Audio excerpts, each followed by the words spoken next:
Muy buenos días, estimadas y estimados diplomantes. Qué gusto estar compartiendo con ustedes a partir de este video. Vamos a dar continuidad al módulo 1. Nos habíamos quedado en la parte de negociación y nos hemos quedado en el programa de negociación de Harvard. Decíamos el otro día que este programa, luego de recopilar la experiencia y experticia de negociadores tanto políticos como empresariales de derechos humanos en el mundo, había coincidido en que hay 7 elementos que son comunes a la experiencia y al rendimiento de las negociaciones de estos expertos. Y revisando estos, nosotros decíamos que calzan muy bien 3 elementos en el ámbito de las personas, que era lo que veníamos reflexionando desde la anterior clase, y en el ámbito de del interés, que es nuestro contenido, ¿no? Que es del problema, del conflicto. Entonces, en el ámbito de las personas, vamos a trabajar en este nivel en 3 aspectos fundamentales. Uno de ellos ya lo hemos abordado, que es el tema de la comunicación, el de la relación, el del compromiso, ¿no? Entonces, en el ámbito de la comunicación, vamos a repasar rápidamente que todos nosotros tenemos formas de percibir el mundo y estas formas, estos modelos de representación de la realidad, básicamente son 3, vinculados al área neurológica, cómo es nuestra forma de aprender, cómo nosotros percibimos las cosas, cuál es nuestra capacidad de discriminación de las cosas que vemos, los filtros que tenemos también, y las diferencias entre lo que ocurre en el mundo real y mi experiencia en el mundo, ¿no? Y esta experiencia va a estar asentada básicamente en nuestros conocimientos que tenemos acerca de las diferentes pautas de información, de teoría. Otra de nuestras percepciones también van a estar de cierta manera filtradas por el entorno social en el que nos hemos desenvuelto, ¿no? Este tiene que ver con factores sociogenéticos, el idioma, las costumbres, nuestros procesos identitarios, el lugar de procedencia, la educación a la que hemos accedido y las diferencias culturales por pertenecer a un sistema u a otro, ¿no? Y obviamente estas diferencias culturales también van a estar muy vinculadas al territorio donde viven las personas. Y finalmente las individuales, ¿no? Tenemos filtros individuales, modelos individuales que impactan sobre cómo nosotros vemos las cosas, que están vinculadas con las historias que cada uno hemos tenido de vida, con las experiencias individuales, y de ahí la representación de nuestra historia personal. Evidentemente que nuestros modelos van a estar empobrecidos o enriquecidos en función a las posibilidades que tenemos. Es así que nosotros cuando entramos en interacción con una persona y generamos una comunicación, la vamos a hacer desde la manera en como nosotros pensamos.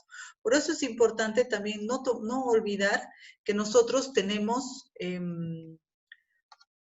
hay 5 axiomas básicos de comunicación y es importante que nosotros tengamos conciencia de la forma en cómo nos comunicamos todo el tiempo, ¿no? Esto nos va a asegurar a nosotros tener un control también sobre el impacto de nuestra comunicación en el otro y además nos va a permitir ser mucho más efectivos cuidando de que nuestra comunicación pueda transmitir los mensajes en la proporcionalidad que hemos pensado, como también con la intensidad y la intención que nosotros hemos vinculado para esto. ¿Qué es importante que recordemos de estos axiomas? Que no es posible no comunicar, todo el tiempo estamos comunicando, así digamos, pensemos que el no hablar, el no responder es una forma que la otra persona debe esperar, también la otra persona lo puede interpretar como que ha habido un rechazo, una negación, digamos, ¿no? En ese sentido, también este está vinculado a que toda comunicación tiene un aspecto de contenido y un aspecto relacional. El aspecto de contenido está vinculado con lo que queremos transmitir. Imagínense, ahorita estamos haciendo una clase, ¿qué es lo que yo quiero transmitir a ustedes? Elementos claves de la negociación, ¿no? Para que ustedes puedan utilizar luego o reflexionar a partir de esta información. Y ¿qué es importante en este sentido? Que nosotros también le pongamos atención no solo a este mensaje que se quiere transmitir, sino a cómo yo estoy proponiendo esta relación.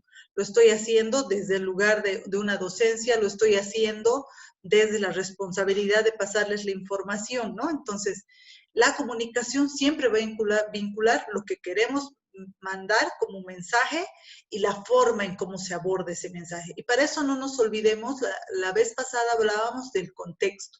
El contexto de comunicación lo hace todo. Finalmente, los seres humanos se comunican tanto digital como analógicamente, ¿no? No solo vamos a comunicarnos hablando a través del lenguaje o el lenguaje escrito, sino también lo vamos a hacer a partir de la comunicación no verbal, ¿no? De cómo nosotros manejamos nuestra mirada, nuestros gestos, nuestras poses, ¿no? Y en eso también estamos transmitiendo bastante información. Entonces, si nosotros queremos ser muy efectivos en la negociación, cuando vamos a ir a la mesa de negociación, que es la dimensión directa con el otro, no perdamos de vista que nosotros somos la principal herramienta. Y con eso quiero decir que nosotros tengamos completa conciencia de que todo el tiempo estamos comunicando algo. Los vacíos de silencio, las molestias que puede producirnos el otro con algún tipo de afirmación, igual está transmitiendo una información. Entonces es importante tomar conciencia de eso, ¿no? Tengo que trabajar sobre mí mismo para cuidar mi comunicación, porque no es posible que no me comunique. Siempre estoy proponiendo una relación y gran parte de mi comunicación es no verbal, es paraverbal, ¿no? Entonces, es importante tomar conciencia de esto, así como también nosotros con relación al mensaje, a la comunicación que nos plantea el otro, pongamos también atención a la parte del mensaje hablado como también a lo no verbal transmitido. ¿Por qué? Para ver si hay coherencia en las propuestas, ¿no? Entonces, no nos quedemos, mi consejo siempre es, no nos quedemos con la suposición, con la inferencia. Siempre que hay alguna afirmación que pueda hacer la otra persona, y si realmente en el mensaje hablado ha habido coherencia con el mensaje no verbal, si ha habido una coherencia y nos hemos dado cuenta de eso, entonces ahí nosotros podemos afirmar, digamos, que ha habido una comunicación verdadera, pero sin embargo no ha habido una coherencia entre lo que ha hablado con lo que va de pronto a transmitir, no ha habido una comunicación verdadera. Entonces yo ahí preguntaré y diré, con relación a lo que acabas de manifestar, ¿has querido decir esto? ¿Podemos entonces concluir de esta manera? Entonces, para nosotros es fundamental que nosotros tomemos atención y control de nuestra comunicación. Por eso es importante la escucha activa. Lo básico a tomar en cuenta entonces es siempre que hay interacción, estamos en una comunicación. El significado del mensaje lo pone el receptor con su proceso de decodificación. La comunicación es funcional cuando se toman en cuenta las respuestas de los mensajes. El mensaje, la noción del feedback, ¿verdad? Lo que decimos suele ser... espérenme un ratito, ahí tengo un problema con alguien que está con una comunicación detrás mío. Voy a...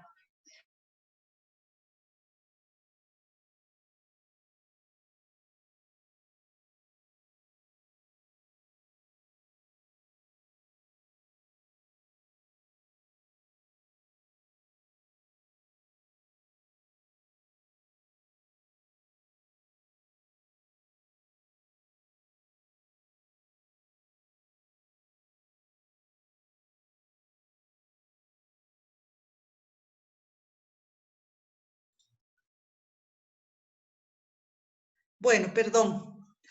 Aspectos no controlados de la comunicación.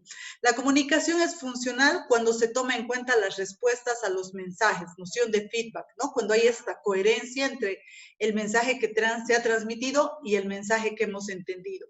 Lo que decimos suele ser una selección limitada. Siempre podríamos contar otros, muchos más diferentes hechos y detalles. La experiencia misma como tal no cabe en las palabras. Por eso creo que nuestra comunicación no verbal ayuda, apoya digamos, a poder explicitar lo que estamos comunicando.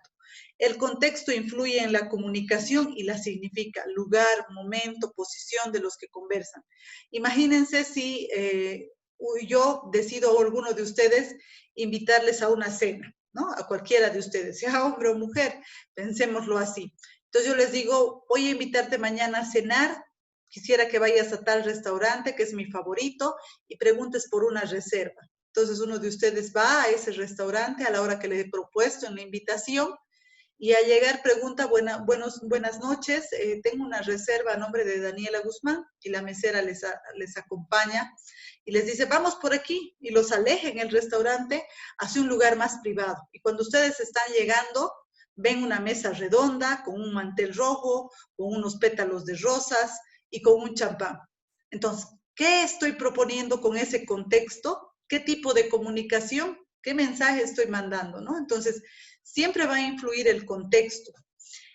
En toda comunicación existen dos niveles, el contenido a compartir, que es el mensaje, que mi consejo fundamental en este aspecto es que tengamos conciencia nosotros siempre de lo que queremos transmitir, ¿no? Pensando en el proceso de decodificación del otro, no tanto pensando en nosotros, ¿no? Sino en cómo vamos a impactarle al otro con la historia, con la información que le queremos brindar. Más aún si estamos en un conflicto, ¿cómo vamos a persuadir? Vamos a persuadirlo seguramente desde lo que él quiere oír. No nos olvidemos de esta frase que decíamos la anterior vez. ¿Qué nos hace pensar que el otro puede estar de acuerdo con nosotros si en nuestra forma de propuesta o de comunicación no lo estamos haciendo ver de esta manera y más bien con nuestra propuesta le estamos imponiendo? ¿Por qué una persona que se siente impuesta con una decisión tendría que hacernos caso, ¿no? Entonces, por eso tenemos que cambiar nuestra forma de comunicación, de interacción. Y también está la relación, lo que queremos construir, que es un aspecto que vamos a ver enseguida, pero que es importante, que pensemos todo ámbito de comunicación y de relación a largo plazo, no a corto plazo ni a mediano plazo, porque a corto plazo, por lo general, nos concentramos con salir del conflicto. Pero pensemos que a largo plazo, más allá de salir del conflicto, que lo vamos a salir, los seres humanos, lo hemos demostrado a lo largo de la historia en conflictos pequeños como en conflictos grandes, qué tipo de relación queremos construir con el otro, ¿no? Entonces, pensemos siempre en la comunicación en términos de largo plazo. Así en el futuro no tengamos contacto con esta persona. Lo básico a tomar en cuenta, entonces, son estos aspectos y también nosotros pensemos la comunicación desde estas dos dimensiones que decíamos el otro día, el balcón y la comunicación en la mesa, ¿no? En el balcón, que decíamos que es este negociador reflexivo que todo el tiempo está viendo y pensando si cómo se ha preparado funciona, cómo funcionará en el plano de la comunicación, porque yo tengo que también preparar mi comunicación, no solo el contenido. En el antes, entonces, ¿qué mensajes quiero enviar? ¿Cómo voy a enviar? Por ejemplo, si yo quiero, por ejemplo, acordar con esta otra persona sobre un conflicto que hemos tenido, puede ser por un incumplimiento de contrato y este está vinculado a la pandemia, por ejemplo, le puedo mostrar a esta persona, y esto nos ha ocurrido a veces en el centro de conciliación, que a veces nos dicen, doctora, para poder aclarar mejor este punto, podríamos mostrar imágenes, entonces es permitido, ¿no? Entonces, si yo considero que el mensaje entra mejor por los ojos y hay cosas muy importantes, en el antes yo me preparo cómo voy a presentar este mensaje, ¿no? Conviene acordar aspectos procesales o, por ejemplo, ¿no? Que en muchas conciliaciones, seguramente con la doctora Torrico lo van a ver, la gente pide sobre todo cuando hay que ir a ver, por ejemplo, la entrega de un inmueble que no esté en las mismas condiciones cuando yo lo he arrendado, por ejemplo, ¿no? Y decir, si usted ve, digamos, las imágenes de un acta que hemos levantado de fotografías para entregar a esta persona, pero al final cómo lo está dejando, a veces pueden proponer de las partes, hagamos una inspección, vayamos a ver al lugar, ¿no? Entonces, y aquí no nos olvidemos que el principio de la autonomía de la voluntad de las partes siempre va a ser un plus. Si ambas partes están de acuerdo, no veo yo por qué no podamos dar lugar, ¿no? Si esto va a ayudar a la mejor comprensión del conflicto, a la mejor negociación. Y preparar el listado de preguntas, ensayar, ¿no? Estar atentos realmente a cómo puede reaccionar la otra persona con lo que vayamos mostrando. Durante, estoy escuchando, qué le está pasando, qué necesita de mí, ¿no? No olvidemos de esta interdependencia, porque si estamos en una mesa de negociación es porque además consideramos que vamos a resolver el conflicto con la ayuda del otro. Caso contrario, yo no iría a una negociación si sé que por mi cuenta lo puedo resolver. Identificar reconocimientos posibles, ¿no? Y decir, me parece, por ejemplo, que el hecho de que hayas venido, de que podamos conversar aquí, es una muestra de que tienes intención, no perdamos de vista esto, digamos, ¿no? Una vez acabada la audiencia, acabada la reunión de negociación, nosotros evaluamos igual reflexivamente, ¿no? ¿Qué he dicho y ha funcionado? ¿Qué otra cosa podría haber dicho o hecho? ¿Cómo me hubiera ido exitosamente en mi comunicación? Lo hubiera aprovechado mejor. Y la comunicación en la mesa, en el durante, ahí con la otra persona, que es como el termómetro de cómo va a funcionar, ¿no? He hablado sobre el proceso, he escuchado, ¿no? He resumido lo que el otro ha entendido, he hablado, hable mientras lo estén entendiendo, ¿no? Hable sobre y desde usted, ¿no? Generalmente estamos acostumbrados a hablar desde el otro, ¿no? Entonces, ¿qué es la recomendación fundamental? Siempre hablar de cómo la situación en particular nos afecta a nosotros, ¿no? Porque esto va a permitir, además, separar lo que decíamos al principio, la persona del problema, ¿no? Cómo la conducta, digamos, el hecho del retraso que ha habido en una construcción, el incumplimiento que estamos reclamando, me afecta a mí, no juntando el incumplimiento, el retraso con la otra persona, sino cómo esté afectándome a mí, ¿no? Yo tenía que hacer un negocio posteriormente con esta construcción, ya tenía contratos para, por ejemplo, ¿no? Yo estoy haciendo construir un salón de eventos, entonces yo ya tenía contratos comprometidos para y ahora esto me perjudica, me pone en una situación muy incómoda el hecho de que no me haya entregado puntualmente porque he pedido 2 contratos, entonces, ¿cómo vamos a solucionar esto, no? No decirle esa persona que es tan irresponsable, encima ni siquiera me llamaba, ni hablábamos por teléfono, ni siquiera él tomaba la preocupación de pensar en mí, sino decir, esta situación en particular me afectó de esta manera, ¿no?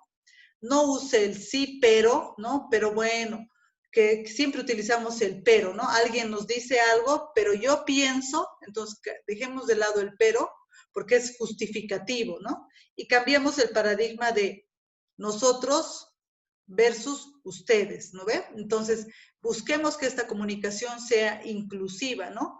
Entonces, veamos cómo nosotros podemos ahora resolver esto, porque eso está involucrando a mí contigo en esta resolución. En cambio, ustedes tienen la culpa, ustedes deberían proponer, tener ya propuestas para traer aquí a la mesa y negociarlas, ¿no? Eso no nos está comprometiendo, ni al otro, ¿no? Porque está haciendo una reclamación. Y hacemos preguntas, ¿no? ¿Qué pasaría? ¿Cómo ve usted la situación? ¿De qué manera podríamos ir solucionando? ¿Qué nos hace falta? Entonces, la comunicación va a ser un aliado en nuestro proceso de negociación siempre y cuando así lo vayamos a entender. Otro aspecto fundamental es la relación. Toda comunicación construye una relación. Y esta comunicación igual la vamos a pensar en 2 dimensiones. En la dimensión reflexiva y en la dimensión de la mesa. ¿Qué tipo de relación, por ejemplo, en la dimensión reflexiva, en el antes, yo debo pensar? ¿Cómo es la relación hoy? Generalmente en los conflictos hay una relación de confrontación, de pelea, de no escucharse, de cansancio, de desconfianza, ¿no? Entonces yo analizaré cómo es esta relación. Y si quiero resolver con el otro, entonces tengo que ponerme metas en esa relación. ¿Cómo quiero que sea en adelante? ¿Cómo puedo yo mejorarla? Por ejemplo, ¿no? Muchas veces lo que decíamos, ¿no? A veces pensamos el hecho de no llamar a la parte porque ¿para qué la llamaría? Suponemos que ella, como no le estoy diciendo nada, no va a pasarse ninguna película. Pero mejor sería el hecho de que en vez de que yo me haga esa idea, que es solo una idea, yo más bien la llame y le consulte y le diga, ¿qué te parece o le comente, tengo esta situación, ¿te acuerdas que teníamos un contrato de esta manera? Pero por el tema de la pandemia eso me ha generado, digamos, dificultades en dar cumplimiento y estoy en esto hace más de 2 meses, anteriormente en otra situación, tratando de buscar solución para no fallar, ¿no? Pero la otra persona del otro lado, al no haber obtenido comunicación, puede estar pensando, esta persona se ha desaparecido, qué irresponsable había sido, no pensé que era tan informal, ¿no? Entonces, ¿qué gestos yo muestro simbólicos para decir, me preocupa esta situación, no quiero que tengas una mala impresión mía, ¿no? En el durante, cuando estamos en la mesa de negociación, ¿no? Asumir, lo que les decía hace rato, la relación a largo plazo, ¿no? ¿Cuál es el nivel de confianza? Decirle, no, mira, ten la certeza de que estoy haciendo todos los esfuerzos posibles, pero al decir todos los esfuerzos posibles, yo puedo entender que está haciendo una cosa o está haciendo 10 cosas. Entonces, otra vez, no me quedaré con la frase estándar, ¿no? Sino le preguntaré qué significa todos los esfuerzos posibles. ¿Podrías tú detallarme si tienes un plan A, un plan B, un plan C para poder dar cumplimiento? ¿Cómo ser más confiable para él o ella? ¿No? ¿De qué manera? Por eso decíamos, tratar de conocer a la otra persona, qué beneficios mutuos dará la relación, ¿no? Pensar, digamos, en que no necesariamente el haber entrado en un conflicto con otra persona y haber deteriorado la relación significa que eso no se pueda recuperar, ¿no? Creo que el hecho de estar en un lugar donde las dos partes deponen sus actitudes, intentan colaborar, es una muestra clara de que se quiere construir una relación más allá de ese conflicto, ¿no? Y en el después, igual, evalúo qué ha funcionado, qué haría distinto, qué alimento necesita la relación, ¿no? Entonces, yo voy viendo ahí, por ejemplo, en conflictos de pareja, en alguna conciliación, claro, las parejas se divorcian y después tienen que empezar a construir una relación de divorcio.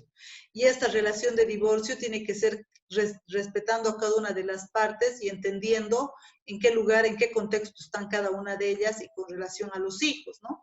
Pero en algunas ocasiones, por ejemplo, a mí que me pasaba y que era un tema que también, si bien no lo poníamos en los acuerdos, pero era un tema que lo íbamos discutiendo, ¿no? Que una de las partes te diga, por favor, doctora, dígale a ella que ya no somos esposos, que no me puede preguntar si he salido o no he salido, por qué no he salido. Ahí justo aplica mucho esto que decimos, ¿no? ¿Qué alimento necesita la relación, ¿no? No tendría yo como un tercero decirle en la figura del conciliador, señora, usted ya no le puede exigir a esta persona saber dónde va, a qué hora llega, ¿no? Sino lo que tendríamos que ayudarles a ellos es buscar este alimento para construir esta relación de confianza, ¿no? De distancia, además, ¿no? Ahora estamos en otro, pero claro, ¿qué ocurre en lo común, no? Alguien viene y me dice, ¿qué estás haciendo? Todo el tiempo dice que sales, que entras y sales, y no eres muy responsable como padre, ¿no? Entonces, si alguien me viene con este tipo de afirmación, yo más bien podría decirle, estoy tratando de ver otras cosas que antes no veía, estoy reacondicionando mi vida y sí es cierto, ando saliendo, ¿no? No tomarlo a la defensiva, a la pelea, a la agresión, ¿no? Sino a ver de dónde viene su preocupación, por qué te preocupa o qué te han comentado, ¿no? En vez de decir, y a ti no debe importarte esto, en vez de mandar ese mensaje, ¿no? Tú no te tienes que meter en mi vida, sino más bien tratar de entender desde dónde viene esta preocupación o desde dónde viene esta consulta, esta situación, esta manifestación de la otra persona. En la mesa también abordamos las cuestiones de la relación, generamos confianza, reconocemos. ¿Qué es importante siempre en la mesa?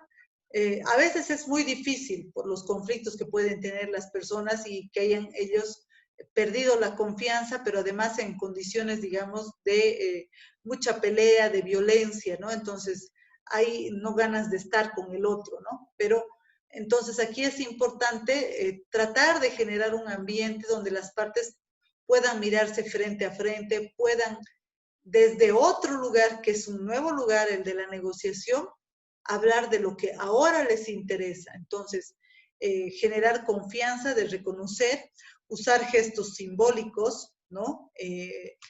Hacerle ver a la otra persona que esta relación, digamos, es importante, ¿no? Mostrar confianza, ¿no? Hablar de estos aspectos. A veces la gente tiene mucha desconfianza porque si bien otra vez en el pasado han habido incumplimientos y estos no se han aclarado, eso no significa que es una regla hacia adelante, ¿no? Sino precisamente decir, a ver, ¿a usted qué le preocupa? ¿Te preocupa que en el pasado no he podido cumplir adecuadamente mi rol? Entonces la persona se va a sentir, sí, me preocupa eso, ¿no? ¿Y qué podría yo hacer para cambiar esta situación? Porque esta vez creo que va a ser importante que ambos cumplamos. Para mí esta vez es muy importante no fallar, ¿no? Entonces, esto no hay que suponerlo, hay que decirlo, más aún si hay estos elementos de desconfianza. Y una de las cosas, por ejemplo, en este sentido que ayuda mucho es abrir toda la información posible, ser sincero, ¿no? Hablar además acerca de la relación en estos términos de lo que podíamos construir, de lo que intentamos construir, ser muy directo al inicio y decir lo que uno espera con relación a esto, ¿no? Decir, estamos aquí reunidos para poder hablar de nuestro conflicto, entonces a mí me gustaría que hablemos también de las dificultades que hemos tenido para entendernos bien en el pasado, ¿no?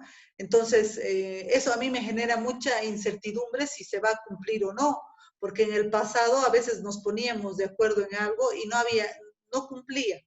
Entonces yo ya al ponerlo sobre la mesa de negociación y al ser un tema de, de relacionamiento, estoy obligada a hablar. Así este punto no llegue o llegue también al acuerdo, lo podamos escribir, ¿no? En conciliación familiar muchas veces se hacen acuerdos de proceso para decir, por ejemplo, ¿no? Evaluaremos este medio año, cómo nos ha ido con el tema de las visitas, ¿no? Y el acompañamiento escolar, ¿no? Si realmente me voy a involucrar, no me voy a involucrar. Y como son nuevos hábitos que hay que construir nuevamente, entonces nos ponemos no la meta para toda la vida, sino para un tiempo donde podamos volver a sentarnos y decir, esto ha pasado, no ha pasado, de esto me he dado cuenta, ¿no? Porque, como les reitero, ¿no? La relación se construye, no está dada de por sí. Cuando no somos conscientes, más bien es cuando se genera cualquier tipo de relación. Pero más bien, si nosotros somos conscientes, vamos a ir alimentando la relación que queremos tener. Entonces, por eso considero que es un tema importante para conversar.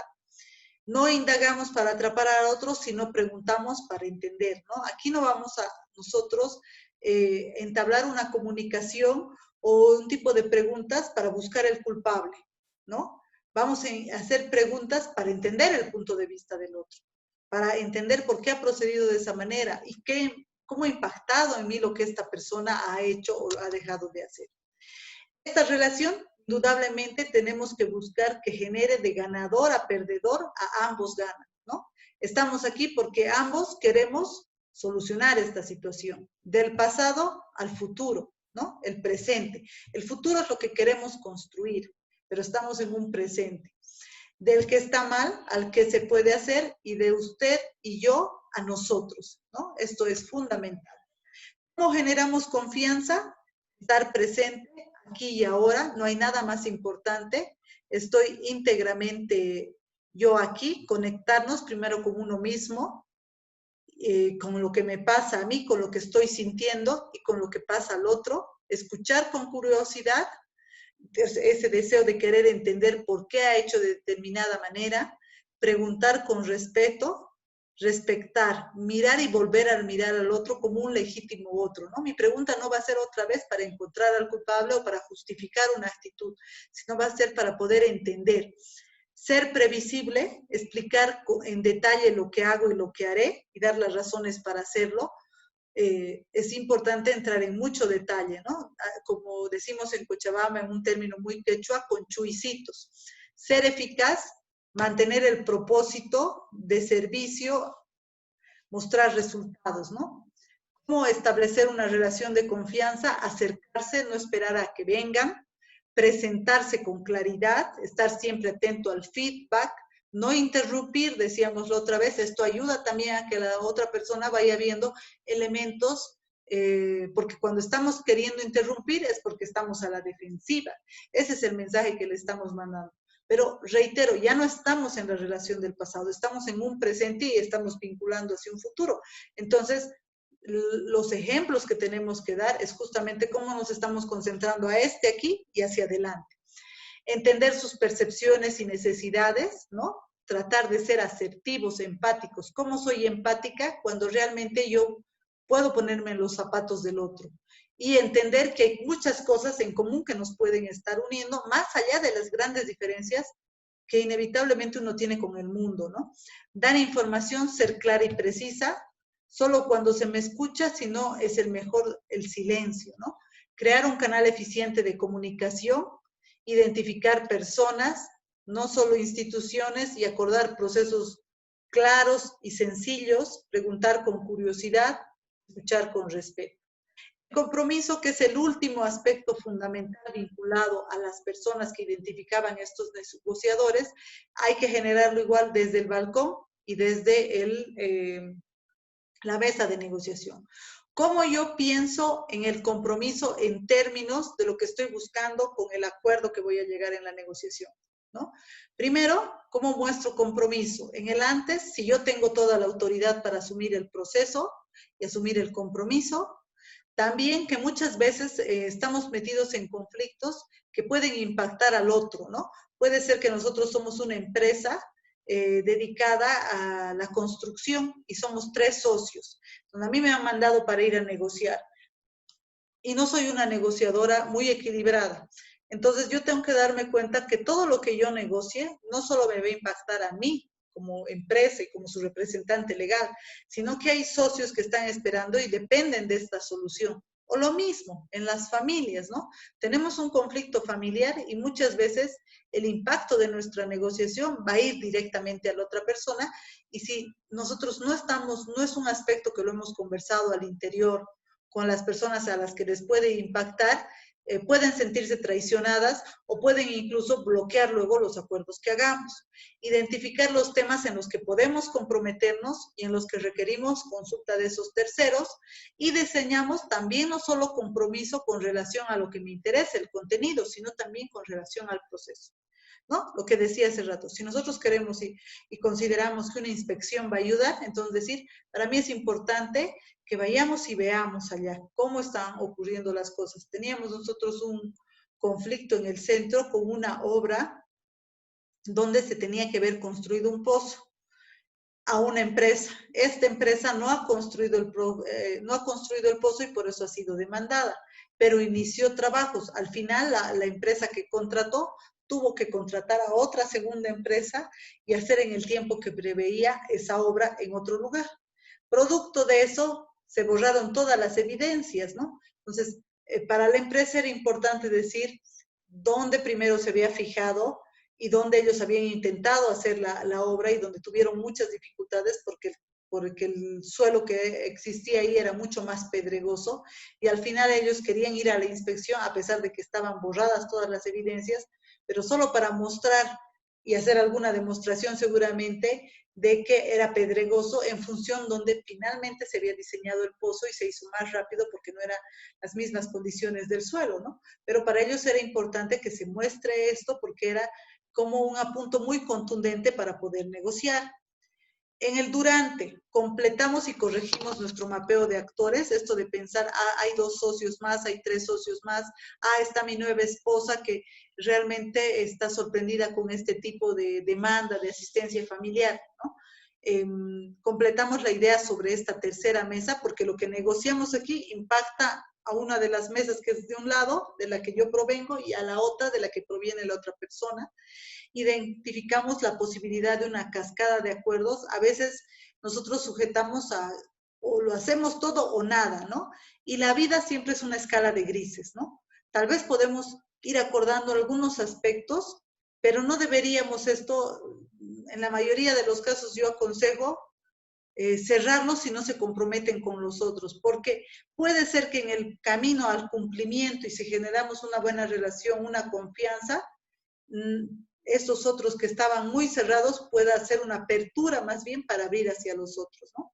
Evaluamos si cada compromiso es claro, operativo y realista, consultamos con los otros, vemos y comparamos nuestros compromisos con nuestra mejor alternativa al acuerdo negociado y decidimos en el balcón, ¿no? Es ahí donde nosotros decidimos, cuando vamos escuchando las otras contrapropuestas, reflexionando si se acerca a lo que hemos planeado y luego evaluamos cómo mejorar.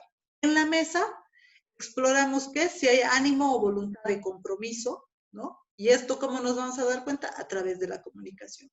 Negociamos un procedimiento que nos lleve a la generación de este acuerdo, aclaramos y nuestro nivel de autoridad, si están todos, si tenemos todas las facultades, vamos completando el listado de temas que se van a hablar y los que no se pueden hablar, identificamos y concretamos pequeños acuerdos. Y aquí me quería detener en un ejemplo de una negociación que hizo hace muchos años Estados Unidos y lo utilizan siempre como un ejemplo de negociación con Rusia para ver el tema de las bombas nucleares. Estados Unidos estaba negociando con Rusia para ver el impacto de las bombas nucleares y Estados Unidos quería que en este trabajo que iban a hacer entre ambos países se hagan 10 inspecciones y Rusia decía no, porque eso era que 10 veces vaya Estados Unidos a visitar a Rusia. Rusia decía 3, 3, 3. Al final no llegaron al acuerdo por quedarse en posiciones, pero nunca pensaron ellos y supusieron que, digamos, estas 3 veces que podía hacer Rusia podía equiparar a 10, ¿no? Precisamente porque a veces nos enfocamos tanto en que es o todo o nada y no vemos que podemos en esto parcial de alguna manera ir empezando lo otro, ¿no? Vamos completando los temas, identificamos y concretamos pequeños acuerdos, exploramos nuevos escenarios, opciones antes de comprometernos, nos damos cuenta si ellos piensan resolver el conflicto de otra manera que no sea la negociación, que se mande ellos, y ponemos el foco en la operatividad. Este aspecto es fundamental porque es donde nosotros vamos dándonos cuenta si el compromiso tiene que ver con el cumplimiento. Y si yo me pongo a pensar en el cumplimiento y si viene una persona y me dice, en este momento no me encuentro con trabajo como para asumir este compromiso, y yo aún así digo, pero tú eres parte y tú has firmado conmigo este contrato y como sea tienes que cumplir, y no estoy escuchando este aspecto contundente, entonces en lo operativo, yo le estoy además imponiendo a él en el acuerdo que sean 2 meses que me pague. ¿En lo operativo es posible? ¿O de qué manera yo realmente este dato que me está dando de la realidad va a vincularse con lo operativo, que lo podamos evaluar? Hacemos pausas antes del compromiso final y establecemos mecanismos colaborativos de salvaguarda. ¿Qué quiere decir? ¿Qué pasaría en las circunstancias como la garantía, ¿no? Si no se da de esta manera, si se aparecen imponderables o si en el transcurso de ir a hablar con las otras partes, por eso lo hablamos de entrada, ¿no? Y por eso eso más bien muestra transparencia, confianza, ¿no? ¿Qué pasa si estos acuerdos con tus socios luego no son respetados? ¿Qué vas a hacer tú como empresa? Entonces, esto nos obliga a realmente asegurar el compromiso, a que sea operativo. El siguiente nivel en el que vamos a trabajar es el nivel del problema, ¿no? Aquí vamos a trabajar sobre 4 aspectos fundamentales: intereses, opciones, criterios objetivos y alternativas. Intereses es lo que queremos conseguir en el problema, con relación al conflicto, ¿no? Es lo que define el problema. ¿Qué son nuestros deseos, necesidades, inquietudes? ¿Por qué nos interesa a nosotros de determinada solución, ¿no? Los intereses al principio están manifestados y están por debajo de las posiciones, ¿no? Entonces, ¿qué es importante? Cuando alguien dice, yo quiero la asistencia familiar de 2,000 bolivianos, esta es una posición. Nosotros tenemos que buscar los intereses. ¿Cómo lo hacemos? Preguntando, ¿por qué? ¿Para qué quieres 2,000 bolivianos de asistencia familiar? ¿Por qué tu hijo necesita o tú consideras como padre que él necesita los 2,000 bolivianos? Por ahí necesita 3,000 o por ahí necesita 1,000, ¿no? Entonces, nosotros lo que necesitamos es escuchar qué es realmente lo que quiere. Por eso decíamos, la negociación basada en intereses nos ayuda a concentrarnos en los intereses que están detrás de esta posición de los 2000, nos ayuda a ampliar las opciones antes de decidir, porque en vez de decir 2000, que es una posición cerrada y única, tenemos más bien ahí varias explicaciones que seguramente sumadas llegan al 2000, pero ahí nos permite pensar en opciones antes de decidir distintas para poder dar cumplimiento, ¿no? Utilizamos intereses estándares independientes de nuestra voluntad, que son los criterios objetivos, ¿no? No es porque yo quiera los 2000, sino hay razones fundamentadas, por ejemplo, y elaboramos nuestro propio MAN e identificamos sobre el de los otros. Este es un ejemplo de lo que muchas veces desconocemos, que son nuestros intereses. En 1648, el navegante Danes Vitus Bering encuentra el estrecho que lleva su nombre, el estrecho de Bering.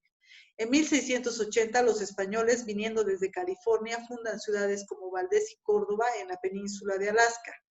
En 1783, los rusos establecen un puerto y comienzan la explotación comercial en esta península. A fines de 1859 comienzan las negociaciones entre Rusia y Estados Unidos, que finalizan en 1867. Estados Unidos compra la península a Rusia por 7.2 millones de dólares en oro en 1867. Hoy, en un solo día, Alaska le produce a Estados Unidos en oro 3 veces más de lo que le pagaron a Rusia y 100 veces más dinero en petróleo. Es una de las mayores reservas forestales del mundo y la gente que vive ahí tiene el mayor promedio del mundo por familia, de ingresos del mundo por familia, ¿no? ¿Qué quiero decir con esto? Que muchas veces nosotros negociamos sin saber realmente lo que verdaderamente nos interesa o lo que verdaderamente queremos con relación al conflicto, ¿no? Esto lo pueden ustedes ejercitar cuando les pase el PowerPoint. Igual, ¿cómo pensamos los intereses desde el balcón, ¿no? Aprendemos cómo reflexionamos antes de ir a la negociación, a reformular para cambiar el juego, ¿no?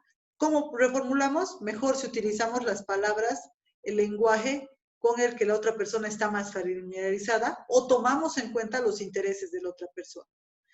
¿Qué es importante? No rechazar, sino redireccionar. Si la otra persona dice, no puedo dar 2.000 bolivianos porque esto realmente supera mis posibilidades económicas, no nos está diciendo que no va a dar nada. Nos está diciendo que tiene dificultades económicas en el fondo para poder cumplir esa expectativa. Entonces redireccionamos, ¿no? Entonces, ¿qué has pensado tú o cómo nos podemos poner a pensar ambos para poder darle una buena alimentación, darle una buena educación a nuestro hijo? No lo pensemos, podríamos uno decir, al redireccionar, solo en términos económicos, ¿no? ¿Cómo quisieras tú que podamos educar adecuadamente a nuestro hijo? ¿No? Entonces les damos otra forma. Enfocamos la atención hacia lo que le interesa al otro. ¿Qué será lo que le interesa al otro, a la otra persona? Uno de los intereses que puede tener el padre o la madre, digamos, cuando tiene los hijos separados, es tener una buena relación con el hijo, ¿no? Que haya una relación de cariño, no perder la comunicación. Entonces, ¿cómo podemos ayudar a asegurar también esto, ¿no? Y cómo podemos decir, tú vas a estar más presente en la vida del hijo, digamos, tomando en cuenta, digamos, si nos ponemos de acuerdo en algunos puntos que consideramos fundamentales que alcanzan a cómo vemos su educación, ¿no? Hacemos preguntas y cambiamos el juego, ¿no? El feedback, ¿no? Mi idea sobre este aspecto es que en las negociaciones o conciliaciones reales, si uno hace el ejercicio de escuchar, encuentra muchos elementos en común y realmente encuentra, y si nosotros estamos muy calmados, te vas dando cuenta que la persona no está molesta, ni siquiera hay esta situación tan conflictiva cuando uno se pone a escuchar. Y en la mesa reformulamos pasando de posiciones a intereses, como preguntando, ¿qué logro va a significar esto para usted? ¿Por qué no? ¿Qué habría de malo? ¿Qué haría diferente? Según entiendo, ¿cuáles son tus intereses? ¿En qué no estoy en lo cierto? Ayúdame para entender tus posiciones, ¿no? opciones. Las opciones son las posibles soluciones que vamos planteando nosotros como salidas al conflicto, ¿no? ¿Qué ocurre? Que generalmente nosotros no somos muy creativos en esto de la elaboración de las opciones por muchas circunstancias, ¿no? Por temor a la crítica, por juicios prematuros, porque la otra persona va a decir, probablemente decimos que nos va a criticar, no va a estar de acuerdo, se va a molestar.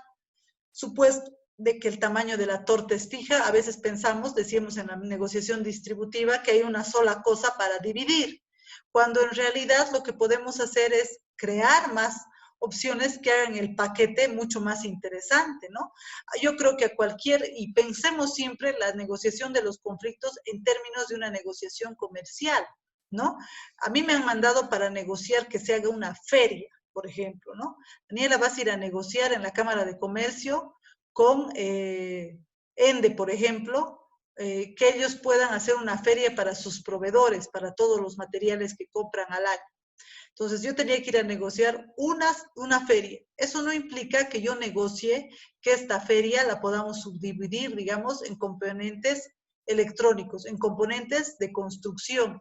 Esto no significa que la feria la pensemos solo en términos muy concretos de una feria. Puede decir, también en esta feria hagamos un espacio de charlas virtuales. En esta feria hagamos un espacio y en esas charlas podemos hasta cobrar si contratamos unos expertos, digamos, en energética. En esta feria también podemos hacer una rueda de negocios al interior. ¿Para qué? Para que nuestros mismos proveedores puedan, digamos, alcanzar invitamos a través de las otras contrapartes con las que trabaja la otra empresa, ¿no? Entonces, como una cosa que puede ser muy concreta, ir a negociar el precio de la feria, puede abarcar muchos otros aspectos, como hacer al interior de esa misma feria más eventos que puedan ser mucho más interesantes para ambas partes, ¿no? Entonces, a eso se trata, no pensar en algo fijo, sino en cómo crearle mayor valor. ¿Por qué? Porque además nosotros pensemos siempre esto en términos de largo plazo. Si yo hoy hago una feria novedosa, interesante, donde le puedo proponer más cosas, seguramente en el futuro esta empresa tan interesante que es además del Estado podrá decir, yo soy ENDE, a Entel, ¿no? Miren, he contratado a la Cámara de Comercio de Cochabamba para que me haga esta feria y realmente he obtenido más beneficios de los que imaginaba, de los que buscaba. Entonces, automáticamente te hace una buena propaganda. Entonces, pensemos siempre en el término comercial. En términos comercial, ¿qué quiere decir? Que ambos ganemos más. Y la persona que ha hecho esto, ¿qué está ganando? Mayor reputación, está ganando también mayores réditos, porque en vez de solo cobrar por la organización, va a cobrar ahora por hacer cursos, así signifique más trabajo. Pero la gente está ampliando realmente la visión de lo que busca. Estos criterios objetivos, luego a las opciones, nosotros los evaluamos a través de los criterios objetivos. ¿Qué quiere decir los criterios objetivos? Muchas veces yo puedo decir, yo quiero vender mi casa en $200,000, pero eso parece una imposición, ¿no? Entonces yo a un posible comprador le diré, aquí yo tengo un informe, un avalúo de una empresa y este avalúo da en un precio comercial incluso 210,000, ¿no? Entonces yo ahí estoy teniendo un criterio objetivo que va a permitir que la otra persona diga, ah, cierto, es el precio de mercado, ¿no? Para que tome en cuenta y pueda negociar, ¿no? Entonces los criterios objetivos, cuando nosotros planteamos opciones de solución, las debemos evaluar a través de criterios objetivos, ¿no? Sí, en otros contextos, para que no parezcan imposiciones, porque a las personas les gusta llegar a las soluciones cuando son justas, ¿no? No acuerdos arbitrarios. ¿Qué hace que una propuesta sea justa? ¿Por qué usarlos? ¿Para qué ayuda a utilizarlos? Porque ninguna persona quiere sentirse tratada injustamente, ¿no? O sea, cuando uno dice, quiero contratar a alguien para que me lo haga a mi casa y nos da el costo de metros cuadrados, por metro cuadrado, nosotros queremos ver qué representa ese costo, ¿no? El metro cuadrado. Estamos construyendo una casa de 200 metros y el precio que nos ha dado es de $500 por metro cuadrado. Entonces, ¿eso qué significa? En vez de que yo no aborde los detalles para decir, ah, es justo, mira, yo voy a construir con este tipo de material, en este tipo de tiempo, voy a poner a las personas más experimentadas, yo te voy a entregar en mano propia la llave con todos los trámites acabados, tú no vas a tener más que traer tus maletas, no va a quedar ni un escombro ni una piedra en tu casa y ten por seguro que voy a cumplir en el tiempo que ha significado. Eso significa criterios objetivos, ¿no? Ayudar a que las personas piensen que el precio que les estás dando implica todo esto. El no aclararlo, por ejemplo, a mí me ocurrió con la construcción de mi casa, ¿no? Había un monto decía, en el glose que había de los ítems, decía metros cuadrados de instalación de piso. Claro, uno sabía cuántos eran los metros cuadrados, ¿no? Pero yo quería saberlo en tiempo, cuánto significaba eso. ¿Por qué? Porque también ahí tú te das cuenta cuántos metros cuadrados son, pero cuánto va a avanzar cada día. Y cada día tenía un costo lo que le pagas a la mano de obra. Entonces ahí completabas toda la información. Entonces eso para mí era justo, tener todo ese detalle, porque yo estaba además pagando, ¿no? Porque podía ser que me dé un glose muy general y llegado el momento que me ha pasado también, tú veas que el día tiene 8 horas y los albañiles están trabajando 5 porque no ha habido un cálculo adecuado de los metros cuadrados, ¿no? Porque muy pocos están dispuestos a comportarse injustamente también. ¿Por qué usarlos? Porque obviamente nadie quiere sacar un precio eh, para engañar al otro, ¿no? Generando criterios en la mesa. ¿Cómo llego a esta conclusión, no? O sea, ¿de dónde estoy sacando este monto? ¿De mi cabeza? ¿Es mi imposición? ¿Cuál es la teoría que subyace a esto, no? Y claro, ahí abandonamos los caprichos, ¿no? Que a veces surgen en las conciliaciones, en las negociaciones, porque yo digo, porque yo quiero, que es un capricho. En cambio, si yo lo sujeto a una evaluación de criterios objetivos, soy mucho más racional. ¿Cómo están manejando otros esta misma cuestión, ¿no? Esta misma situación desde otra manera? ¿Para qué ayuda a utilizarlos? Estos criterios pueden ser usados para persuadir mejor, así yo me quedo más tranquila y no es mi capricho, sino es este avalúo, y me ayuda también a protegerse a sí mismo de ser coaccionado, ¿no? Del otro lado. Mira, este precio que me has dado es fantástico, pero yo quiero asegurarme que es el precio de mercado. Tú no me quieres dar, digamos, mayor información, entonces yo no puedo tomar una buena decisión, ¿no? ¿Por qué? Porque después si no te vas a sentir que has sido engañado. Los criterios son estándares que utilizamos para justificar un acuerdo. ¿Qué son las alternativas? Porque decíamos intereses, opciones, criterios y alternativas. Nosotros cuando vamos a negociar no tenemos la certeza de que vamos a llegar al acuerdo, ¿no? No está asegurado, va a depender cómo se desarrolle la negociación en la mesa. Entonces, ¿cómo nosotros hacemos? ¿Qué pasa con esa incertidumbre si no llegamos al acuerdo? La alternativa es como el plan B. ¿Qué pasa si yo no negocio?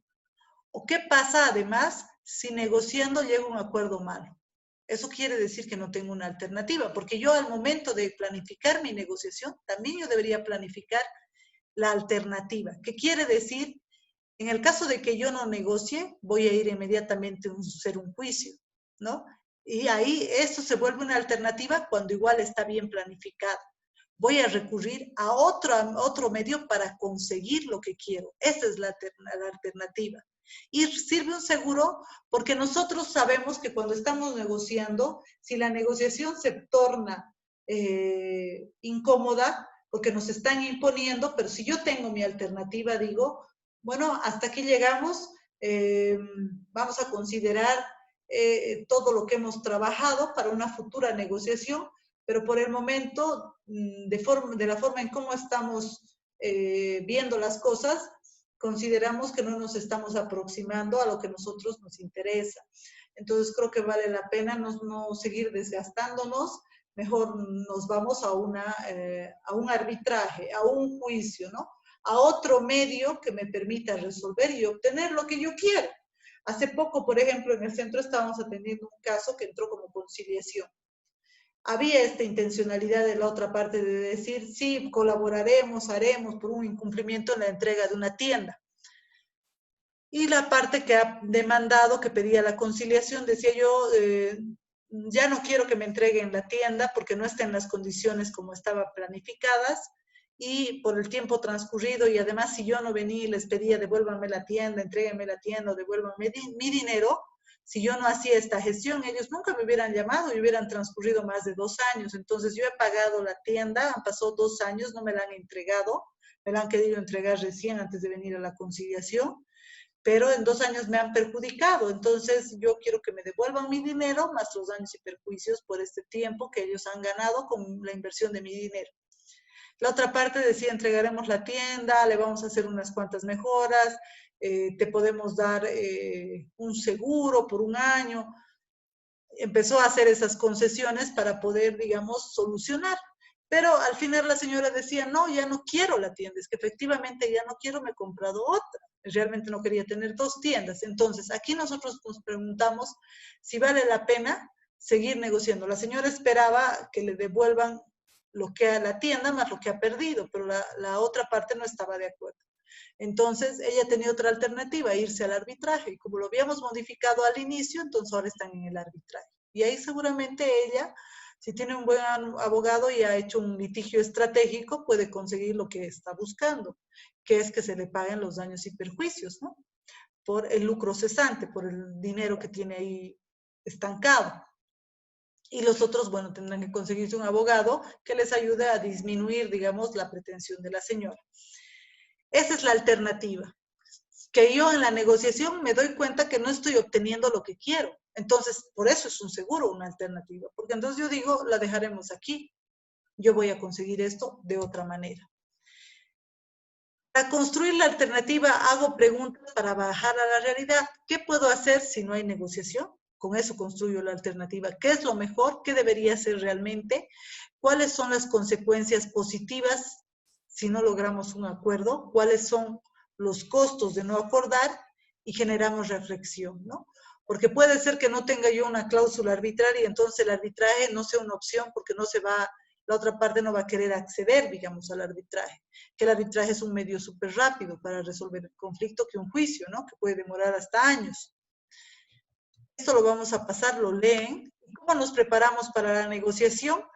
En esta presentación ustedes tienen esta planilla. Yo les voy a pasar un caso y ustedes, ¿qué tienen que hacer? Identificar cuál es el conflicto, cuáles son las posiciones de ustedes como de la otra parte, cuáles son los intereses de ustedes como de la otra parte, qué es lo máximo que quieren conseguir en la negociación, qué es lo mínimo que pueden aceptar y hacer.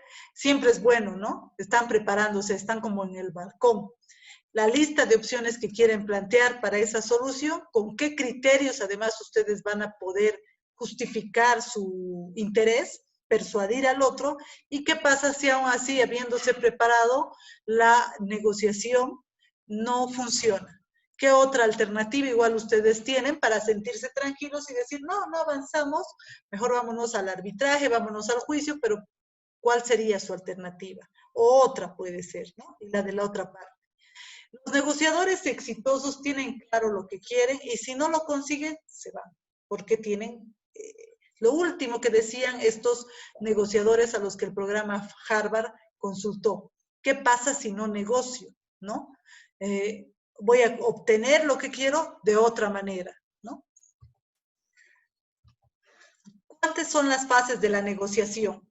Antes, es para prepararme el proceso, ¿no? Que es fundamental, decíamos, que el éxito de una negociación depende del 60% de haberme preparado antes, con toda la información posible y haciendo preguntas no solo vinculadas con lo que me interesa, que es el interés, incluso con las posibles soluciones, incluso con los criterios para evaluar, incluso con otra alternativa si es que no negocio, incluso cómo voy a mejorar la comunicación, cómo voy a mejorar la relación, cómo voy a asegurarme de que se cumpla. Miren, son 7 criterios que yo tendré que pensar, no solo de mí, sino de la otra parte, para prepararme y realmente tener todo un mapa en mi cabeza que me permita manejarme, moverme en todos los aspectos que están vinculados con la negociación. Y luego ya en la mesa de negociación está la apertura, las reglas de juego, ahí inicia el tema de ir controlando desde el balcón cómo yo me voy desenvolviendo en la preparación que he hecho, ¿no? Proponer, decíamos, a lo largo de esto, los acuerdos del proceso. ¿no? ¿Qué es lo que queremos desde el tiempo que disponemos para estar en una reunión, los días que disponemos para estar en una reunión? Y ya en el durante hablamos, nos sentamos, nos situamos y hablamos de lo que verdaderamente nos importa, sabiendo que en un momento, al inicio, vamos a hablar más del pasado por la situación que se ha generado, pero que no debemos perder la perspectiva de que es al futuro y al futuro es a largo plazo, ¿no?